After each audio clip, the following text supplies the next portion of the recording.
నిన్నటినే election commission ఆదేశాల మేరకు పల్నాడు జిల్లా కలెక్టర్గా నేను ఛార్జ్ తీసుకోవడం జరిగింది. కొంచెం ప్రత్యేకమైన కండిషన్స్లో ఇక్కడ రావడం మీ అందరికీ తెలిసిన విషయమే. ఎప్పుడు లేని విధంగా జనరల్గా ఎలక్షన్ కమిషన్ ద్వారా కలెక్టర్స్ ఎస్పీలు మారడం పోల్ తర్వాత జరగడం చాలా తక్కువ ఉంటుంది. బట్ మన జిల్లాలో ఈ పోస్ట్ పోల్ వైలెన్స్ కొంచెం ఎక్కువ జరగడం వలన ఎలక్షన్ కమిషన్ కొంచెం సీరియస్గా తీసుకొని నాకు ఇక్కడ పోస్టింగ్ ఇవ్వడం జరిగింది. సో దాని మేరకు మనకి ఉన్నటువంటి ప్రత్యేకమైన పని ఇప్పుడు కౌంటింగ్ సజాబ్గా నిర్వహించడము, పీస్ఫుల్గా కౌంటింగ్ పూర్తి చేయడము, కౌంటింగ్ తర్వాత కూడా ఎక్కడ అవాంఛనీయ ఘటనలు జరగకుండా చూడడము. డిస్ట్రిక్ట్ అడ్మినిస్ట్రేషన్, పోలీస్ అడ్మినిస్ట్రేషన్ అందరూ కలిసి ఈ పని చేయాల్సిన అవసరం ఉంటుంది. ఇప్పుడు సరదాగా ఒక విషయం చెప్పాలంటే, గతంలో కూడా నేను ఉమ్మడి గుంటూరు జిల్లాలో పని చేసి ఉన్నాను. అప్పుడు కూడా గుంటూరు మున్సిపల్ కమిషనర్గా వచ్చినప్పుడు ప్రత్యేకమైన కండిషన్స్లోనే రావడం జరిగింది. కొంతమంది మీ విలేకరులలో కూడా పాత వాళ్ళు ఉంటే 2018లో డైరియా వలన గుంటూరు టౌన్లో ఇది జరిగినప్పుడు తాత్కాలికంగా అప్పుడు ఉన్న గవర్నమెంట్ నాకు జాయింట్ కలెక్టర్ విజయనగరం నుంచి గుంటూరు కమిషనర్గా పోస్ట్ చేయడం జరిగింది. సో అప్పుడు కూడా కొన్ని ప్రత్యేకమైన కండిషన్స్ ఉండేవి. ఇప్పుడు కూడా కొన్ని ప్రత్యేకమైన కండిషన్స్లో గుంటూరు రావడం జరిగింది. సో ఒక సామ్యం ఈ రెండు ఘటనలో ఉంది.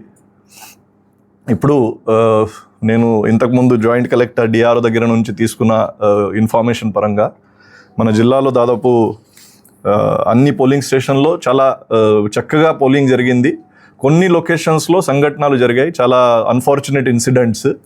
ఈ చిన్న లొకేషన్ కొన్ని 27 కేసెస్ వలన మొత్తం జిల్లాలో జరిగిన మంచి ఎలక్షన్ ప్రాసెస్కి ఒక చెడ్డ పేరు అనవసరంగా రావడం జరిగింది. అది చాలా దురదృష్టకరం. సో కనీసం ఇప్పుడు కౌంటింగ్ టైంలో మన జిల్లాకి మళ్ళీ చెడ్డ పేరు రాకుండా పని చేయాలని మన అందరూ కూడా, not only district administration staff మాత్రమే కాకుండా ఇప్పుడు మీడియా మిత్రులు కూడా మీ ద్వారా ప్రజలు, అదేవిధంగా పొలిటికల్ పార్టీస్ ముఖ్యంగా వాళ్ళ కార్యకర్తలు వాళ్ళ అందరికీ కూడా నేను చేసింది అప్పీల్ అంటే, రాష్ట్ర వ్యాప్తంగా దేశవ్యాప్తంగా మన జిల్లాకి ఒక చెడ్డ పేరు వచ్చేయడానికి మనం అందరూ కూడా కారణం. ఎవరు ఒక్కరి మీద మనం ఇది పడడానికి లేదు. కనీసం కౌంటింగ్ టైంలో అది జరగకుండా మనం అందరూ కూడా చూసుకుంటాము. దాంట్లో అందరూ సహకరించాలి.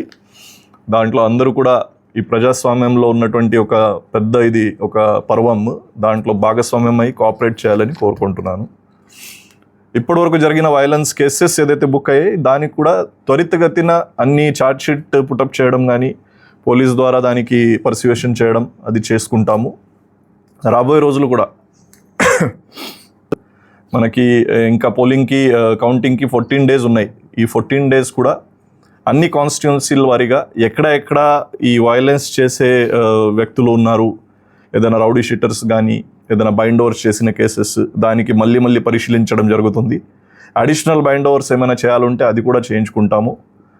గతంలో బైండ్ ఓవర్ చేసిన వాళ్ళు ఈ కేసెస్లో పాల్పడినట్టయితే వాళ్ళ మీద ఆ బైండ్ ఓవర్ కేసెస్ ఇంప్లిమెంట్ చేయడానికి కూడా కఠిన చర్యలు తీసుకుంటాము.